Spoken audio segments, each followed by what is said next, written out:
The two coaxial adjacent sides of a parallelogram. चलिए parallelogram बनाओ। याद रखना सारे क्वेश्चन 1 मार्कर, 2 मार्कर और 3 मार्कर की वैरायटी इतनी डिफरेंट होती है और मोस्टली क्वेश्चन नए होते हैं। 4, 5 वो सब ऐसे होते हैं जो तकरीबन आपने पूरे साल किए होते हैं, इसलिए इनको थोड़ा ज्यादा ध्यान दिया जा रहा है।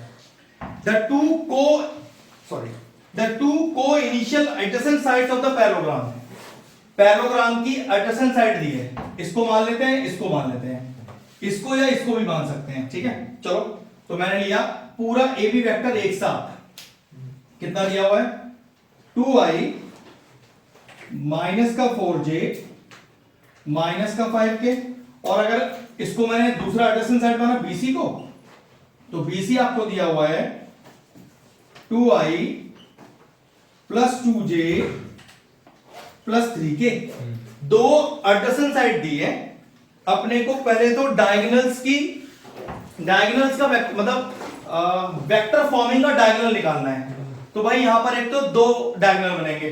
अब जरा पहले इसकी बात करते हैं। A से B गए, B से C गए, तो रिजल्टेंट वेक्टर जो हमारा एक्चुअल में पहला डायगोनल भी है वो A से C ही बनेगा। तो आपने कैसे लिखा पहले देखो कि A B एरो पर ध्यान रखना plus BC is equal to actual में, और वो AC ही आपका पहला डायगोनल है। तो पहला डायगोनल तो सिंपल दोनों वेक्टर्स को ऐड करके ही आ गया। चलो कॉपी कर दो पहला फटाफट से। तो AC वेक्टर कितना आया, सिर्फ दोनों का सम, तो डायरेक्टली सम करो 4i माइनस का 2j माइनस का 2k। चलो फटाफट से कॉपी करो, ये पहला डायगोनल आ गया अपने पास। क्वेश्चन अच्छा है, अगर हो भी गया तो चलो एक बार और कर लिया, ऐसे मान लेंगे। इस तरह के यूनिक क्वेश्चन ही है सारे ये। इस तरह क्वेश्चन कभी किया कहां पूरे साल हमने ऐसा, क्योंकि 1, 2 मार्कर 3 मार्कर में सब बहुत अजीब ही गरीब क्वेश्चन होते हैं। तो ऐसे एटलीस्ट 400-500 क्वेश्चन तो कर लो जो बिल्कुल नए जैसे हैं, फिर आपको मिलेंगे ही नहीं, आपको नए सब रिपीट होने शुरू हो जाएंगे। फटाफट करो। दिक्कत पहले डायगोनल निकालने में नहीं है, दिक्कत दूसरा डायगोनल निकालने में है। इसी में मेन आपको वेक्टर लॉ का जो एडिशन लॉ है वो यहां समझ में आ जाएगा। देखो अब थोड़ी देर इसको मिटा दो, उसका काम तो खत्म हो गया। अब कह रहा है भाई दूसरा डायगोनल निकाल के दो। अब दूसरा देखो बनेगा कैसे। अब एरोस की बात देखो, पहले इनिशियल तो मैंने ए मान रखा है, तो वेक्टर कैसे जाएगा AB पहले जाएगा वो A से B तक, देखो जरा A से B तक, फिर B से D और फिर जाएगा B से D तक, B से D तक। और क्योंकि रिजल्टेंट फिर क्या आएगा अपने लिए A से D A से D। फिर समझ लेना, पहले जाएगा ऐसे फिर जाएगा वो ऐसे, तो रिजल्टेंट तो यहीं से स्टार्ट होता है इनिशियल पॉइंट से, तो वो एक्चुअल में ये आपका रिजल्टेंट हो गया। लेकिन फाइनल आंसर तो BD है आपका, जो डायगोनल है दूसरा। तो BD कैसे निकलेगा, यहां से चेक करो। BD vector is equal to AD vector. इतना क्लियर हो गया। एरोस पर ध्यान रखना वेक्टर्स में, ठीक है। अब व्हाट इज माय AD भैया आपका जो BC है ना तो पैरेलल वही आपका AD वेक्टर है। तो उठा के आपने यहां पर डायरेक्टली AD वेक्टर के लिए BC वेक्टर की वैल्यू को रख दिया माइनस AB। तो भाई AB तो सीधी है ही है, चलो माइनस कर दो उसको फटाफट से, फटाफट करो। तो minus of 2i plus of 4j plus of 5k। तो कितना आ गया दूसरा वेक्टर अपने पास 0i plus 6j plus 8k। ये लीजिए दूसरा डायगोनल भी आ गया आपके पास। अब कह रहा है भैया एरिया निकाल दो इस पैरेललोग्राम का। तो देखो दो तरह से एरिया निकल सकता है। अगर आप नहीं अगर आप साइड को इस्तेमाल कर रहे हो, एडजेसेंट साइड ही तो है, तो डायरेक्टली फॉर्मूला हो जाएगा AB क्रॉस BC। AB और BC, हाँ साइक्लिक ही तो है बिल्कुल। और अगर आप डायगोनल्स का इस्तेमाल कर रहे हो तो फिर फॉर्मूला हो जाएगा हाफ। कितना कितना है डायगोनल AC और दूसरा है BD। अभी आपकी चॉइस है कि आपको साइड्स को यूज करके एरिया निकालना है या डायगोनल को यूज करके एरिया निकालना है, ये आपकी चॉइस रहेगी। हमें कोई इसमें दिक्कत नहीं है, आंसर मैच करेगा। चलो कॉपी कर लो। जिसको एडजेसेंट साइड यूज करनी है वो ये वाला फॉर्मूला लगाओ एरिया का, और जिसको डायगोनल का इस्तेमाल करना है वो ये वाला लगाओ। यही एक्चुअल में एरिया ऑफ ट्राइंगल भी है आपका, ठीक है, ध्यान रखिएगा। बस फिनिश हो गया क्वेश्चन।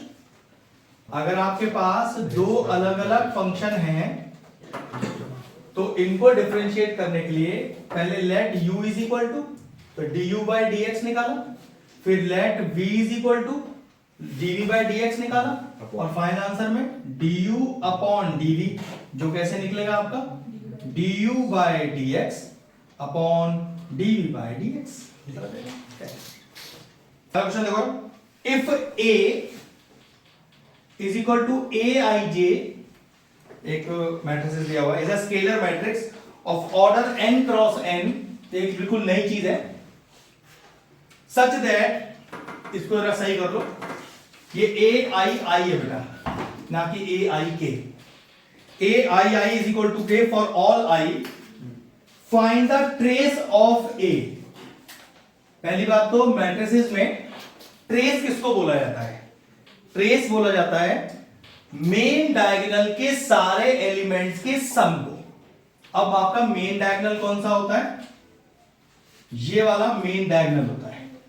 अब दिक्कत क्या है क्वेश्चन में, अगर कोई मुझसे पूछे क्या भैया मैं निकाल दूंगा सम, आप मुझे अपने डायगोनल का जरा ऑर्डर बता दो, मैंने भाई ऑर्डर तो n क्रॉस n है और हर डायगोनल एलिमेंट पर रखा क्या है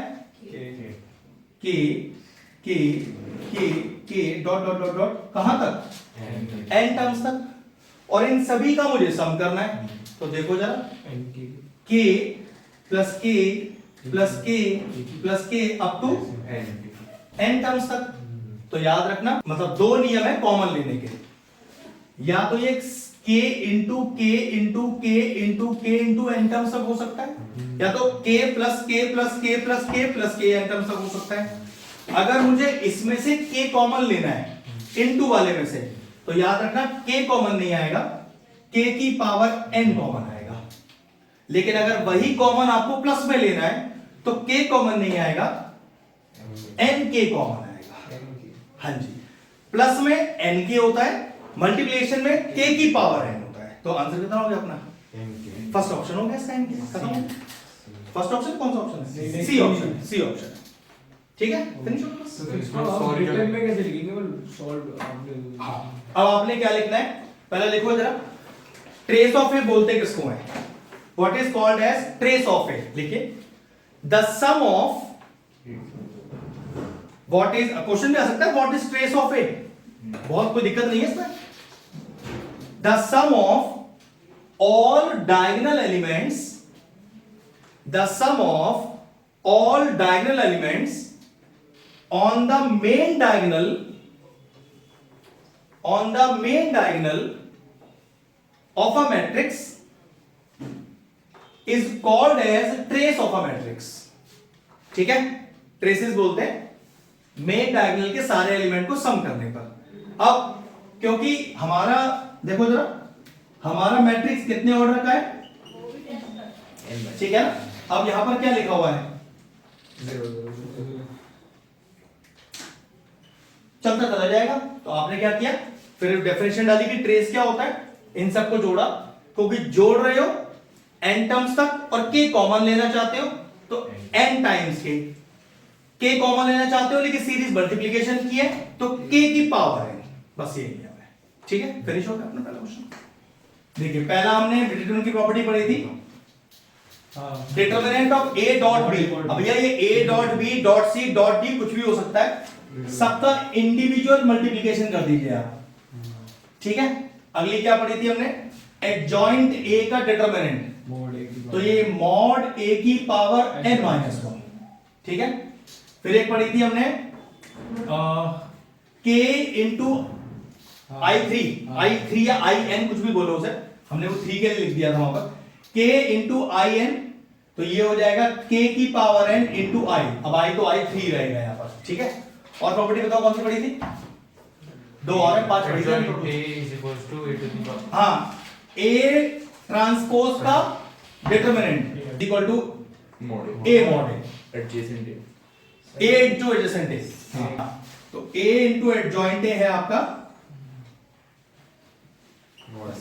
ये 5 प्रॉपर्टी याद होनी चाहिए अपने को, उसी के बाद अब आप क्वेश्चन कर पाओगे इजीली। चलो अब देखो क्वेश्चन क्या कह रहा है, let A and B are two invertible matrix of order 3 cross 3 if determinant, okay, determinant A B A transpose बराबर 8, फिर दिया हुआ है डिटरमिनेंट ए बी इनवर्स बराबर 8, और हमें फाइंड करना है determinant B A inverse B transpose, okay, वो डैश लग रहा है ना हल्का सा, हाँ बिल्कुल, ये फाइंड करना है, ठीक है। इसे लिखो पहले, डिटरमिनेंट ऑफ ए, ये लगाओ पहले, कैसे लिखें, determinant of A, determinant of B, determinant of A transpose बराबर है।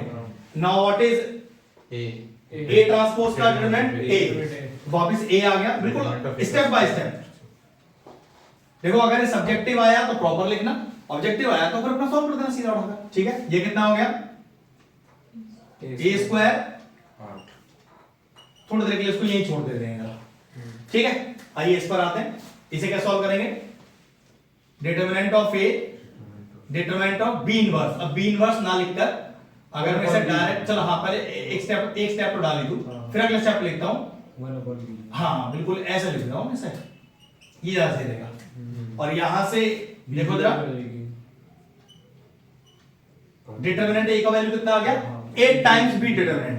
अब चेक करो, क्या इसे उठाकर मैं यहां डाल दूं, हाँ स्क्वायर लग रहा है, यहां कितना आ जाएगा 64 बी स्क्वायर इंटू बी का डिटरमिनेंट बराबर 8, ये बी क्यूब हो गया, 64 को नीचे ले गया, नीचे 1/8 तो ये आ गया 1/8, और अगर यहां से क्यूब उठाऊंगा तो डिटरमिनेंट ऑफ बी कितना आ गया 1/2। चलो पहले इतना कॉपी कर लो जरा फटाफट से। अब इस डिटरमिनेंट ऑफ बी की वैल्यू यहां डाल दीजिए, तो डिटरमिनेंट ए का वैल्यू भी आ जाएगा अपने पास 8 टाइम्स बी, तो डिटरमिनेंट ऑफ ए आ गया आपके पास 4, और डिटरमिनेंट ऑफ बी आ गया आपके पास हाफ। ये क्लियर है इतना? चलो सबसे पहले वो ऊपर मल्टीप्लिकेशन वाली प्रॉपर्टी लगाना, उसके बाद कोई और प्रॉपर्टी लगाना। क्या लिखें sir, determinant of A, determinant of A inverse, determinant of B transpose.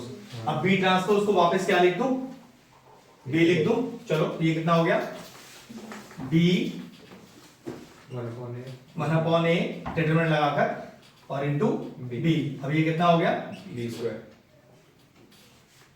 ठीक है। क्या b का वैल्यू है अपने पास, 1/2 का स्क्वायर करो, 1/4 डिवाइडेड बाय 4, तो 1/4 डिवाइडेड बाय 4, तो ये आ जाएगा 1/4 into 1/4 that is equal to 1/16। कैसे आ गया, b स्क्वायर अपॉन 8 बेटा b का वैल्यू कितना है, सीधा वैल्यू 1/2 है, स्क्वायर 1/4, 8 डिटरमिनेंट का वैल्यू कितना है 4, तो आ गया 1/16, तो फाइनल आंसर आया अपने पास 1/16। चेक करो है क्या, हाँ ठीक, खुद ही डिसाइड कर लेना मार्क्स को, बॉन्स अभी चेकिंग करेंगे, बताने कितने कटेंगे, हाँ तुझे पहले ही पता होता है, बस तुझे 7 प्रॉपर्टी नहीं बताती, वैसे सब पता है तुझे। अगली प्रॉपर्टीज रह गई अभी 5 करेंगे, 2 तो आनी ही नहीं है, तो 5 ही कर लो। नहीं नीचे कर लूंगा। अरे क्या फायदा, इतना पढ़ लिया आपने, 2 प्रॉपर्टी फालतू पढ़ के कहीं बुद्धि घिस गई तेरी, तो भाई 3 दिन ही तो मिले थे, तो 3 दिन में 5 प्रॉपर्टी बहुत होती है। अब देखूंगा अगले 2 दिन में, जब देखूंगा ठीक है, ज्यादा पढ़ने की जरूरत क्या है।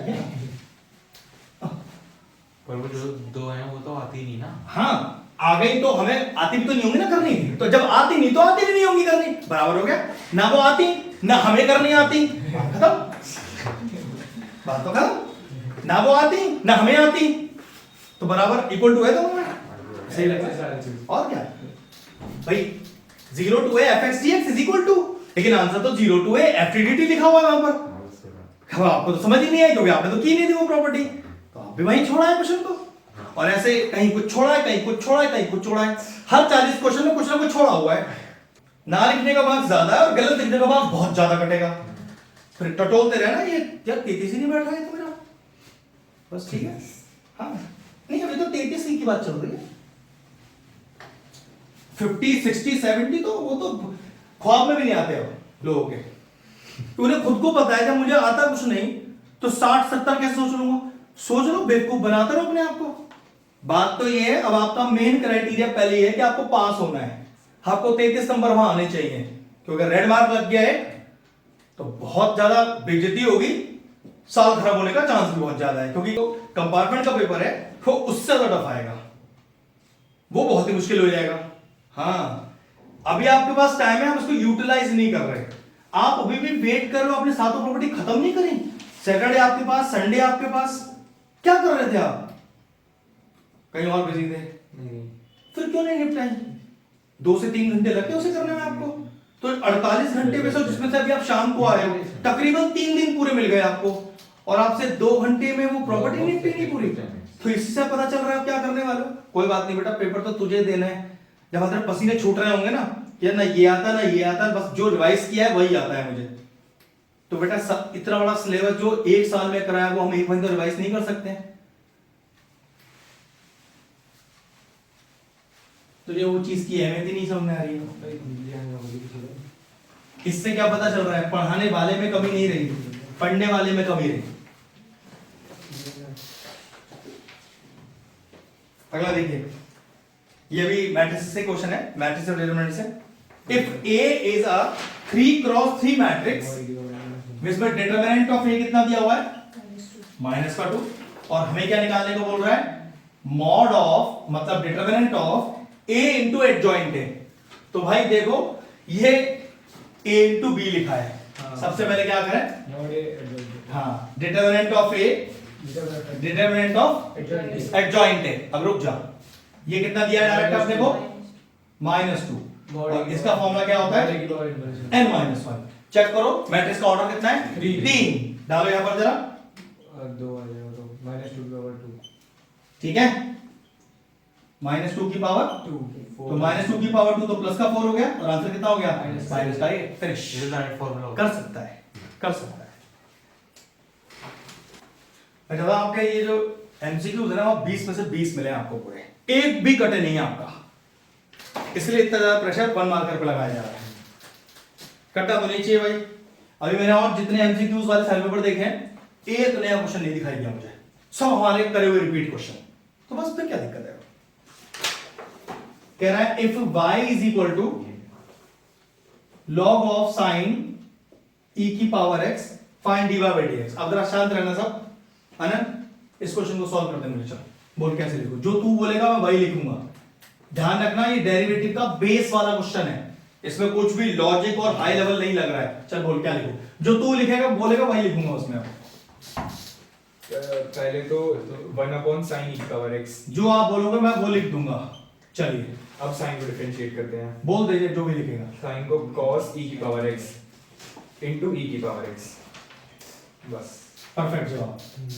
cot e की पावर x इनटू e की पावर x। चलिए फिनिश, सही जवाब।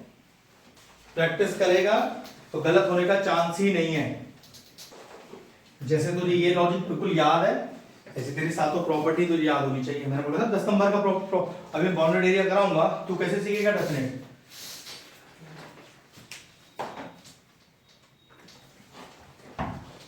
फिर देखो ये तो ओरल सही क्वेश्चन है। The direction ratio of a line parallel to z axis, 0 0 1 होता है, तो याद रखना z एक्सिस है और 2 नहीं है, तो 0 0 1। चलो टिक करो इसे, जिस जो है उसे 1 रखना और जो नहीं है उसे 0 रखना। अब x और y मौजूद नहीं है तो आपका आंसर हो गया 0 0 1। और मान लो इसमें डायरेक्शन कोसाइन मांगा होता तो आपके पास डायरेक्शन रेशियो आ गया 0 0 1, ABC आ गए, फिर आप एलिमेंट निकालते हो, ठीक है। हाँ, a upon under root of a square plus b square plus c square करके, ठीक। चलो 6 वाला देखिए, what is the integrating factor of, बस इंटीग्रेटिंग फैक्टर निकाल के दिखाना है, आगे कुछ नहीं सॉल्व करना है इसमें।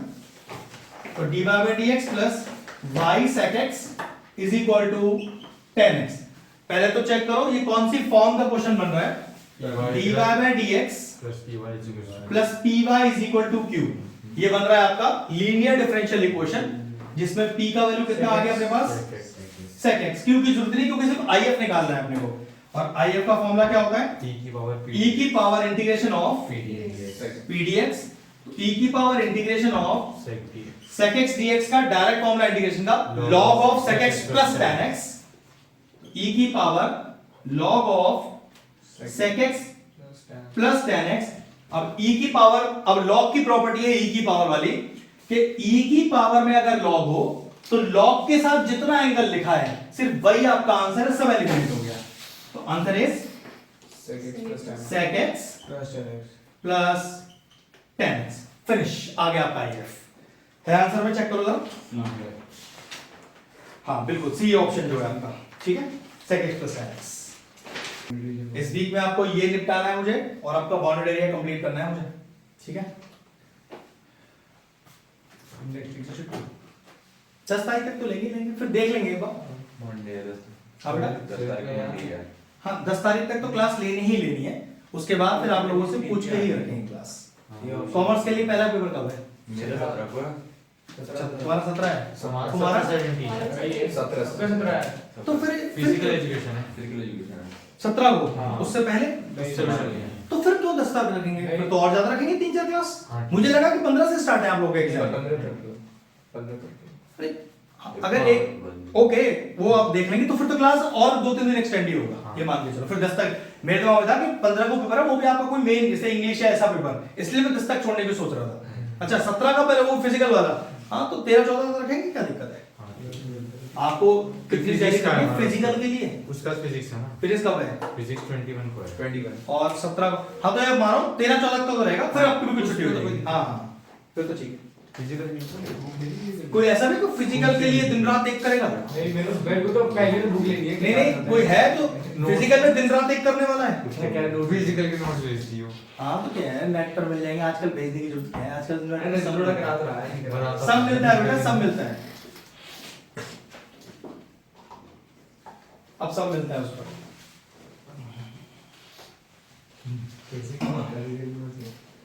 चलिए बहुत अच्छा क्वेश्चन है अगला एलपीबी से। Correct the 4 corner points are given. देखो भाई कॉर्नर पॉइंट कौन कौन से हैं?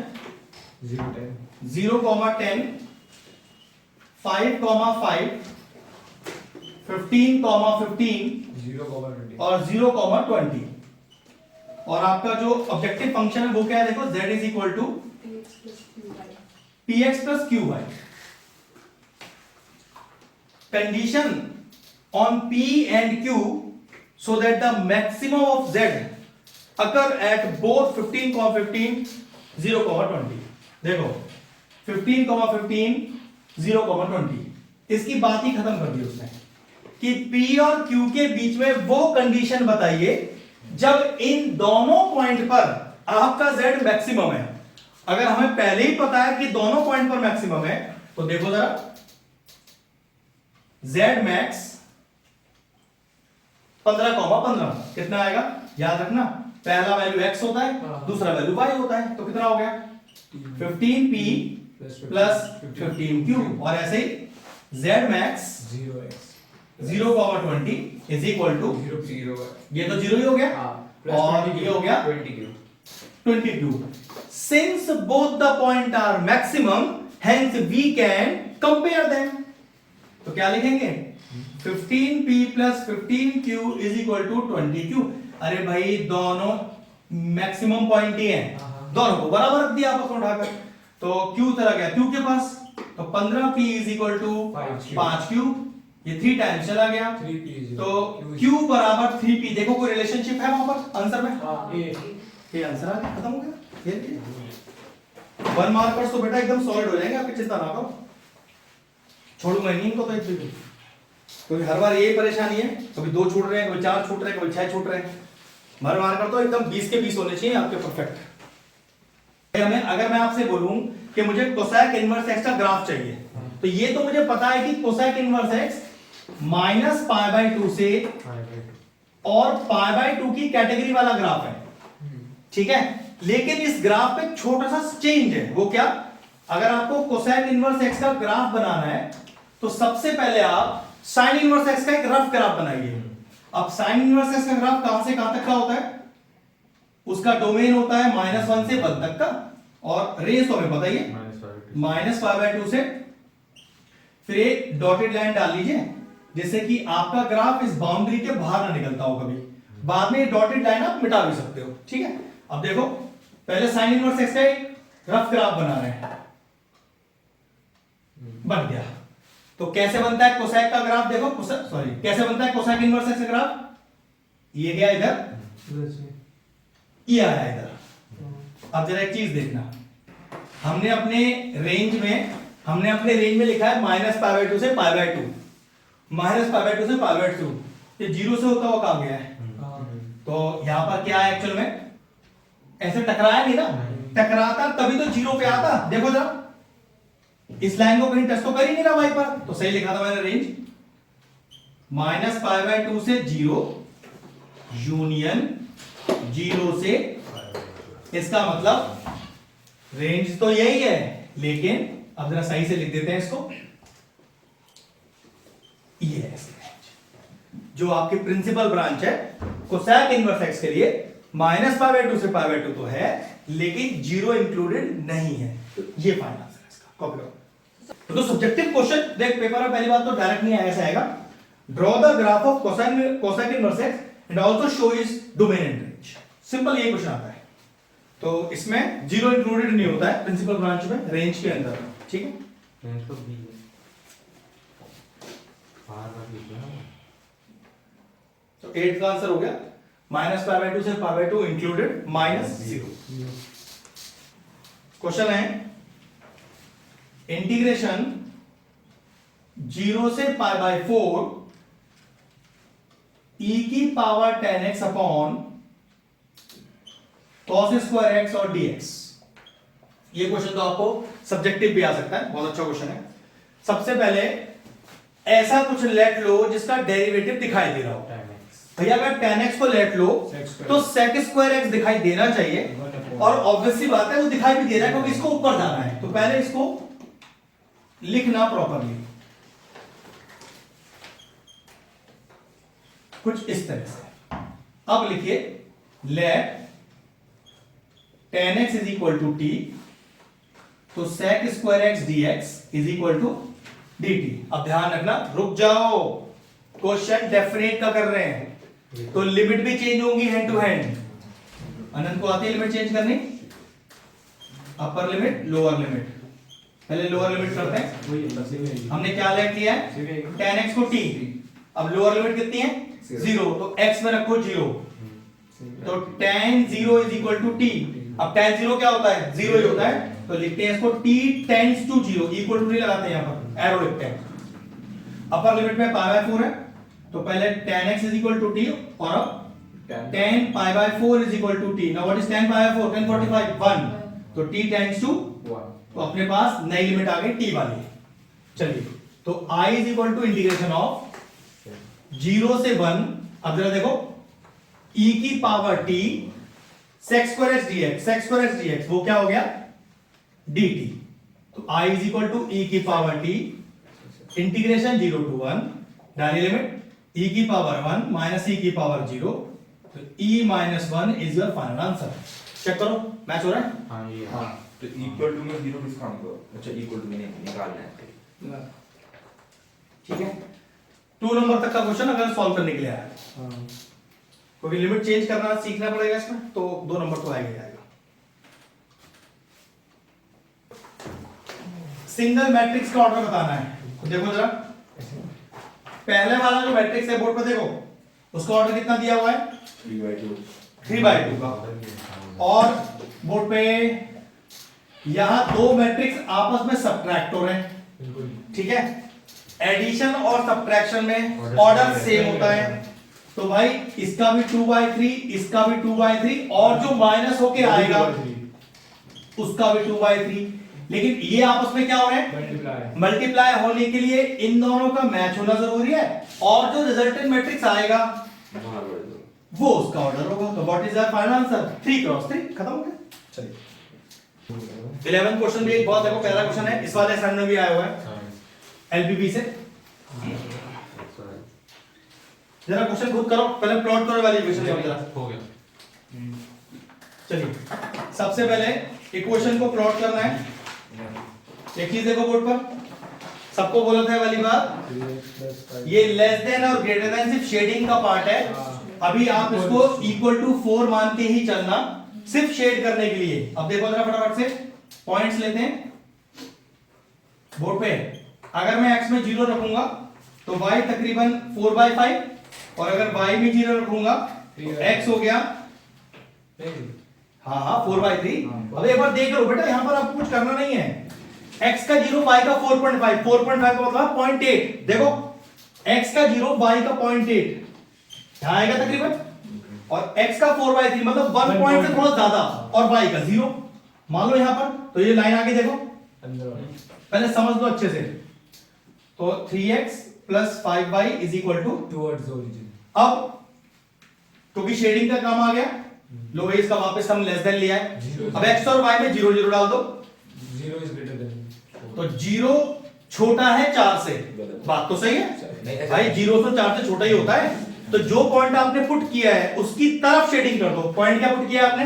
0 0, तो आपकी शेडिंग टुवर्ड्स द ओरिजिन होनी चाहिए। अब हमारे 4 ऑप्शन क्या है वो देख लेते हैं। पहली बात तो इसमें जो ऑप्शन में क्लोज्ड हाफ लिखा हो उसे तो काट ही देना, क्योंकि ओपन है हमारे पास हिस्सा। तो पहला ऑप्शन है, हो सकता है बी ऑप्शन हो सकता है, और डी, 3 रहेगा हमारे पास। अब इसमें से देखो यार, an open half not containing origin, देखना भैया आपके शेडिंग में ओरिजिन आ रहा है, तो ए ऑप्शन भी गया अपना। फिर बी ऑप्शन देखो, an open half containing the origin. वैसे ये आंसर करेक्ट आ रहा है, लेकिन एक बार डी ऑप्शन भी पढ़ लेते हैं। The whole X Y plane not containing the line, अरे नहीं वो तो लॉजिक ही गलत हो गया। तो answer is B, open area है भाई, कोई बंद हिस्सा तो है नहीं, और क्या उसके अंदर ओरिजिन इंक्लूडेड है? यस, तो ऑप्शन इज बी। खत्म हो गया सर, पर हम सिर्फ पॉजिटिव रीजन में नहीं करते थे शेडिंग। बेटा। ये बात मैंने आपको क्लास में बताई थी लास्ट। पॉजिटिव रीजन में शेडिंग तब होती है जब हमारे क्वेश्चन में हमें ये लिख के दिया होता है। इसका मतलब होता है the shading will takes place only in the first quadrant. ऐसा तो कुछ लिखा नहीं है, तो ये आप मानो कि आप एलपीटी का ग्राफ नहीं ड्रॉ कर रहे, आप लीनियर इनइक्वालिटीज का ग्राफ ड्रॉ कर रहे हो, और वहां पर ऐसी कोई रिस्ट्रिक्शन नहीं है कि आपको फर्स्ट क्वाड्रेंट में ही करना है। हाँ, वो रिस्ट्रिक्शन सिर्फ ये लिखकर हो जाती है। ठीक है, चलो देखो 12th वाला क्वेश्चन। अब देखो रिपीट होना शुरू हो गए। यही मैं आपसे कह रहा हूं, इतनी वैरायटी ही नहीं है 1 मार्कर में भी, लेकिन वही वाली बात, 20 क्वेश्चन करके हम कोशिश कर रहे हैं कि वहां हमसे 20 हो जाए। आप 500 क्वेश्चन करो, 20 हो जाएंगे आपसे। अब आप देखो ना खुद ही, ये वाला क्वेश्चन रिपीट हो गया है, कोप्लेनर रिपीट हो गया, फिर अब तो रिपीट हुए, डिटरमिनेंट वाला क्वेश्चन रिपीट हो रहा है बार बार, तो ठीक है, और क्या चाहिए फिर अपने को। 3 वेक्टर दिए हैं, कोप्लेनर है, find the value of m। If 3 vectors are coplanar then their determinant is 0। चलो फटाफट से करते हैं, डायरेक्टली डिटरमिनेंट बना लो और तीनों वेक्टर फटाफट से लिख दो। तो 4 11 m का वैल्यू निकालना है हमें, 7 2 6 1 5 और 4। अब देखो, if given 3 vectors are coplanar then their determinant is 0। 0 लेकर चलिए, और m, ये जो अननोन वैल्यू है m का, ये फाइंड करेंगे।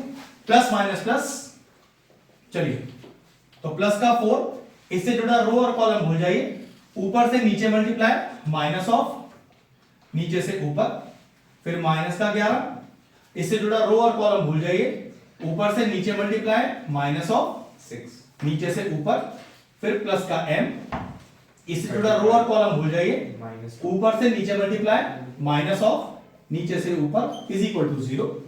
तो 4 इंटू माइनस का 22 माइनस 11, फिर ये हो गया 22 plus m 33 is equal to 0।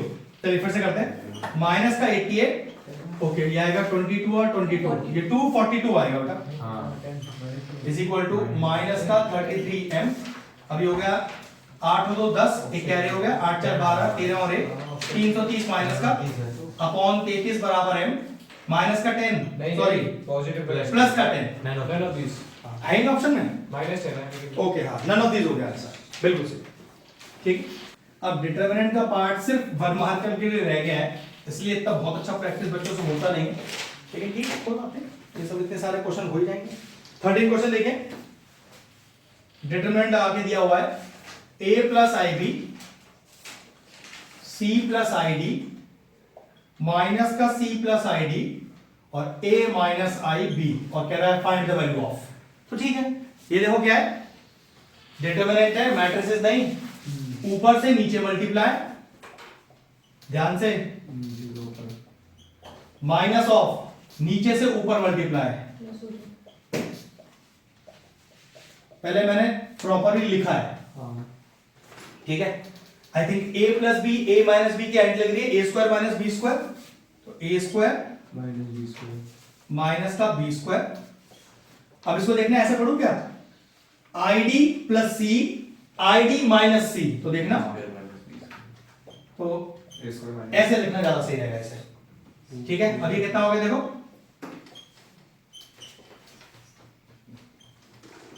अगर थोड़ा बहुत 11 का कॉम्प्लेक्स नंबर याद हो तो भाई आई स्क्वायर का वैल्यू माइनस वन, तो कितना हो गया A square plus B square minus का डी स्क्वायर माइनस के सी स्क्वायर, खोलो अपना ब्रैकेट, ये आएगा A square plus B square plus C square plus D square.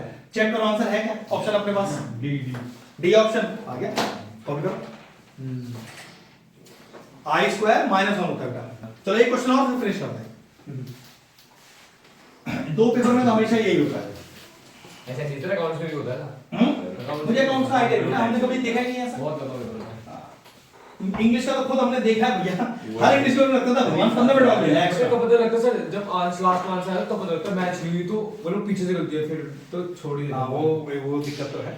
चलो 14 देखिए ना, प्रोबेबिलिटी ऑफ ए दिया है 3/10, प्रोबेबिलिटी ऑफ बी दिया है 2/5, probability of A union B दिया है आपको 3/5, और हमें फाइनल में आंसर निकालना है probability of B by A plus probability of A by B. भाई देखो डायरेक्ट फॉर्मूला है।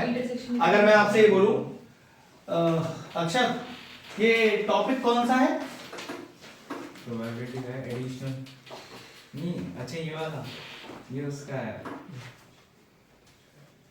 उसी का तो है, वही नाम याद नहीं है लेकिन फॉर्मूला बताइए कि क्या है। Conditional probability. कंडीशनल एक इवेंट की प्रोबेबिलिटी निकाल रहे हो तो दूसरा इवेंट ऑलरेडी हो चुका है, तो what is P A by B, इसका फॉर्मूला पहले लिख लो, P A intersection B upon P B, नीचे वाला नीचे ही आता है, ऐसे इसका फिर फॉर्मूला क्या हो गया, P A intersection B by P A upon P A. अब देखो एक चीज, पी ए पी बी दोनों मौजूद है, दिक्कत है इंटरसेक्शन नहीं है, इंटरसेक्शन की भी एडिशन थ्रो लगानी पड़ेगी। अब वो क्या होती है, P A union B is equal to P A plus P B minus का पी ए इंटरसेक्शन बी। चलिए वैल्यू निकालिए, 3/5 is equal to 3/10 plus 2/5 minus का पी ए इंटरसेक्शन बी, तो P A intersection B is equal to 3/10 plus 2/5 minus का 3/5। अब एक चीज देखो जरा, ये हो गया 3, ये हो गया 4, ये हो गया 6, तो 7 minus 6 upon 10 that is equal to 1/10। अब देखो जरा, क्या ऊपर से a इंटरसेक्शन भी कॉमन आ रहा है, जिसकी वैल्यू मैंने अभी क्या निकाली है 1/10, तो एक तरह से 1/10 कॉमन आ गया, तो ये बचा 1 upon P A plus 1 upon P B, तो 1 अपॉन 3/10, तो ये हो गया 10/3, पर ये भी 1 अपॉन करो 5/2।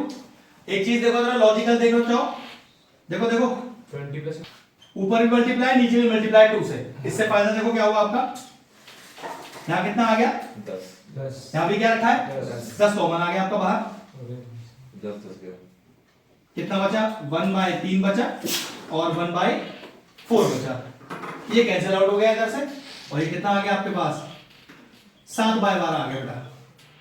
चलिए जिसको एलसीएम निकाल के करना वो एलसीएम निकाल के भी कर सकता है, ठीक है। Answer is D option 7/12।